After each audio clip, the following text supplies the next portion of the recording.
Welcome to MMA Fancast. My name is Luke Payson. Welcome back, anyone who is already a subscriber to the YouTube channel. If you're not already a subscriber, please subscribe so you can see more great interviews, including the one coming at you right now. I am going to give the intro based on this amateur MMA champions Tapology ranking as of right now, out of over 2,700 welterweight ranked amateur fighters in all of North America. That counts Canada and United States. He is number 5 out of 2,700 fighters. He's number 1 in all of U.S. Northeast out of over 300. Number 1 in Pennsylvania. Number 1 in New Jersey. And number 1 in my heart, Las Vegas, James Lledo. Champ, welcome back. Yeah, thanks so much for having me, Luke. I really appreciate it. Always great to have you back on the show. And I appreciate you making this work. You defended your CFFC Amateur Welterweight Championship a little over a week ago. You were the first ever main event when you fought for the belt a couple months ago at Next Gen 1, their big all amateur card. And now you were the second main event on their second card. So one of the reasons why your rankings went so high, and you had said this before, people need to go back and watch your predictions and watch you talk about it because you were nice enough to come on the show. You were fighting Sean Clabough, who at the time was 7-0 and was super high ranked, and you had predicted on this show that you would win, and that obviously your numbers would go way up after you beat him. So talk about going back to CFFC, defending the belt. And I guess before we get to the round by round breakdown, overall, what was this experience like for you? It was great, honestly. Like just the environment and the energy and like we talked about last fight or last interview about the stakes being higher, and Mhm. I really just felt like that brought out the best version of me, those stakes being higher and like having that opportunity and having those stakes being as high as they were.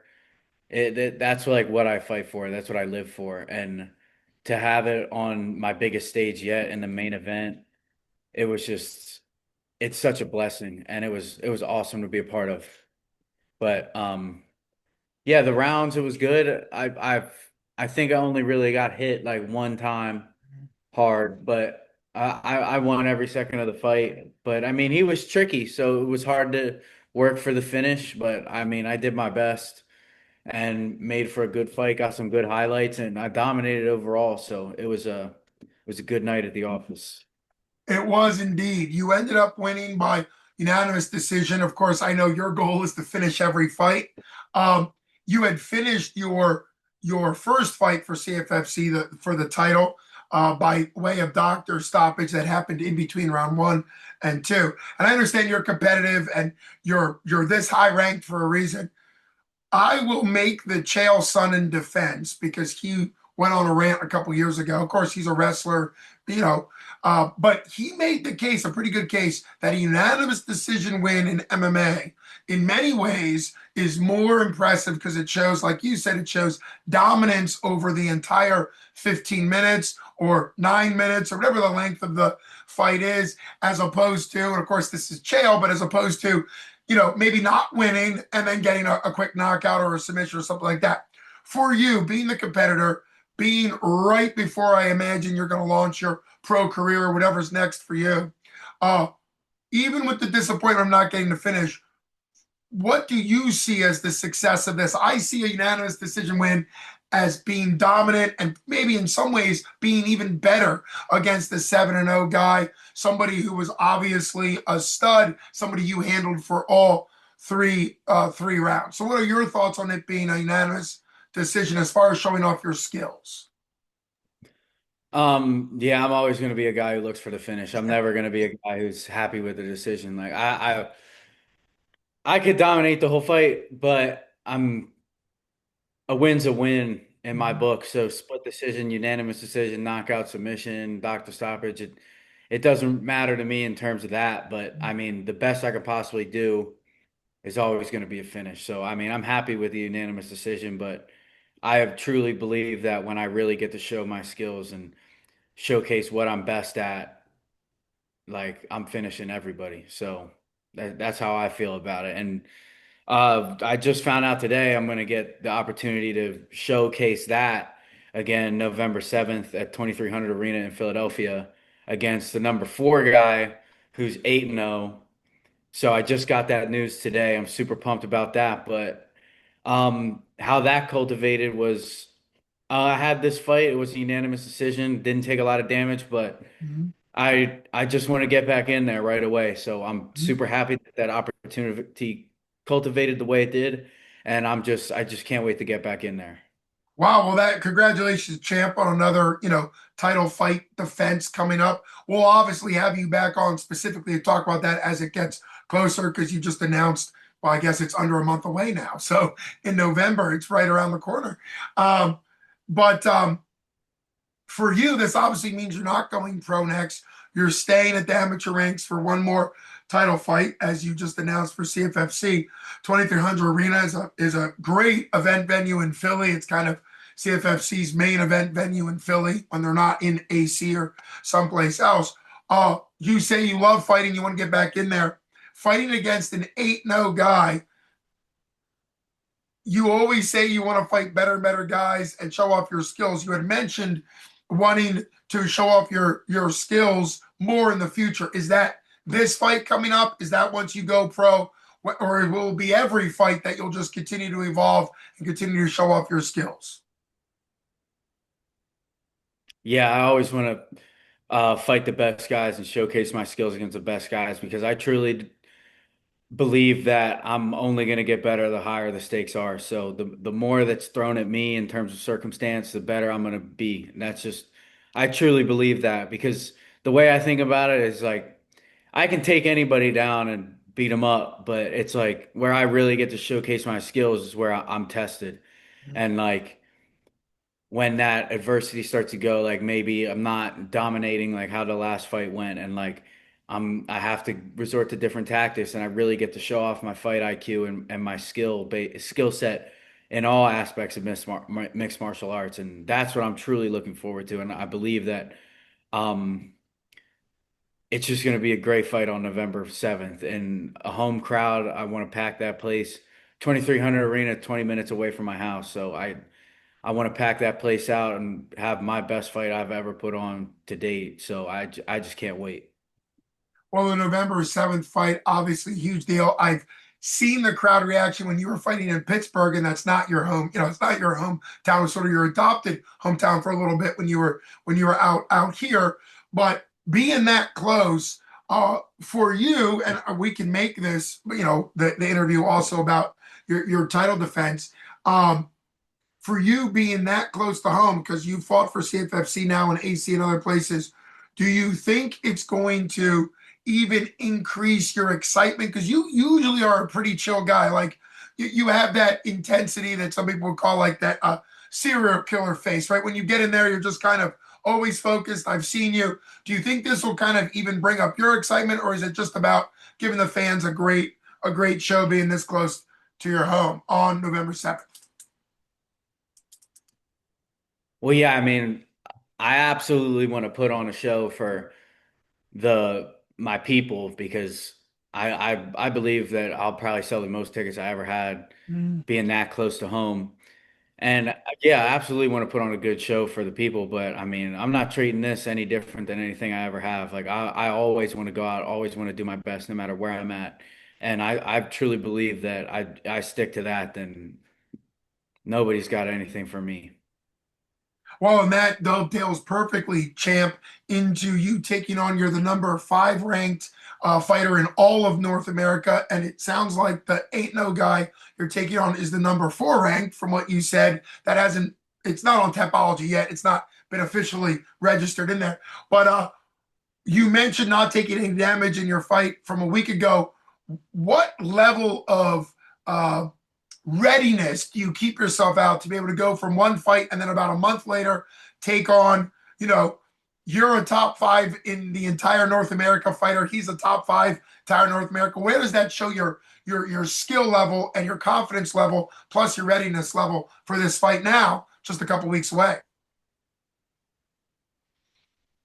Yeah, I mean, it was right after the fight, the next day, next couple days, I was a little bit sore. I thought about taking some time off, and then I just went to the sauna, got a massage. I was fine, and I was like, all right, well, my body's fine. So, my mentality is I always want to compete. So I wanted to get back in there right away. I asked them what's the next thing I can do. They said possibly November 7th. Had some opponents say no, say maybe, but then we finally got this matchup to cultivate, and just the perfect scenario, honestly. Like I fight up again, another really like good opponent, high stakes, home crowd, like pressure's on, and I love it. Like this is truly what I live for in terms of my competitive career. Like these are the types of fights that I believe are going to make my career and the performances that I'm really going to remember and make the best out of. And I mean, I say I treat every fight the same, but it's like when the stakes keep rising, it's just I believe I'm going to keep getting better. That's just what I think. Yeah, I mean, you've said that exact phrase on the show many times. You and your brother have both talked about wanting to go on, develop your career into the UFC and into UFC champion. So, to your point, you're always going to be fighting bigger and bigger fights, right? No matter what your career looks like, you're going to constantly be ratcheting it up and up. Now, you mentioned another fight up. Do you mean going back to middleweight because this fight was at welterweight? Are you jumping up a weight class to fight him, or did you just mean the next fighter up as far as this next title defense opportunity? Yeah, that I meant as the next Okay. opportunity. Like this one's going to be at 170. The Mhm. past two have been at 175. So Oh, this is technically the lowest I've weighed, but like that's another thing. I just feel like I'm going to show up to the fight in even better shape. Like I just believe everything's going to be better. Like every time I'm out there, it gets better. And these are just more things that are adding on to me having a better performance, a better night, and like definitely make it a night to remember. yeah. Well, that actually makes a lot of sense. You're ranked welterweight by Tapology because they see the catch weight at 175 and rank you at welterweight, which of course makes sense.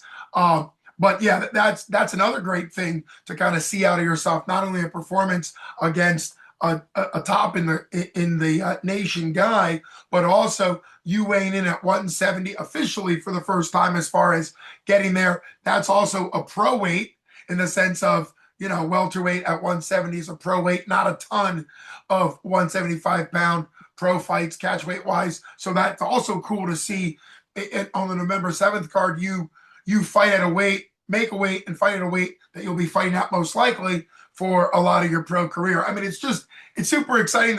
There was high stakes in your last fight as a title defense for CFFC, and now there's more high stakes in this next fight. I've got to give your opponent credit, but also CFFC, and I know you've said this, like they are they are building a lot of their next gen cards around you, which shows their confidence in you.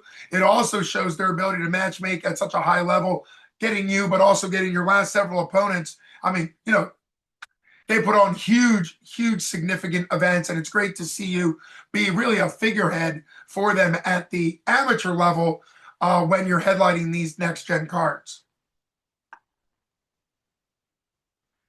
It's just very cool to see that. So we kind of made this a double interview, so I appreciate it, Champ. You announcing your next fight November 7th. What will be your prediction as we wrap up? Because we made this a double interview. One on your great title defense win against Sean Clabough, and now also your upcoming fight. What would be your prediction? I know win is the most important, but how would you like to get this win accomplished in just a few weeks, November 7th? I mean, I want to knock him out, but I mean, and I do think I will knock him out, to be completely honest with you. I absolutely think I'm going to knock him out, but it's just, I'm not chasing anything. I'm just going to do my best and let all the work I've put in and the confidence that I have in that work take over. And I think I'm going to do really, really, really, really well and better than I've ever put on before. And I believe that ends in a knockout for sure. I mean, what we only know by watching. Can't wait to see what you do November 7th. Your confidence, your skills, continuing to challenge yourself. And obviously, if that's how you see the fight going, can't wait to see you win by knockout, or like you said earlier in this interview, win by any way is still a win. That's what matters. I appreciate you taking time to come on and talk about two fights. And as always, this is Luke Baser, Man Fancast. I can't go back through your long intro. All those accolades are just something to get started, I'm sure, as you continue to launch your career. But this has been a Las Vegas James Lledo. Thanks so much, champ. Thank you, Luke.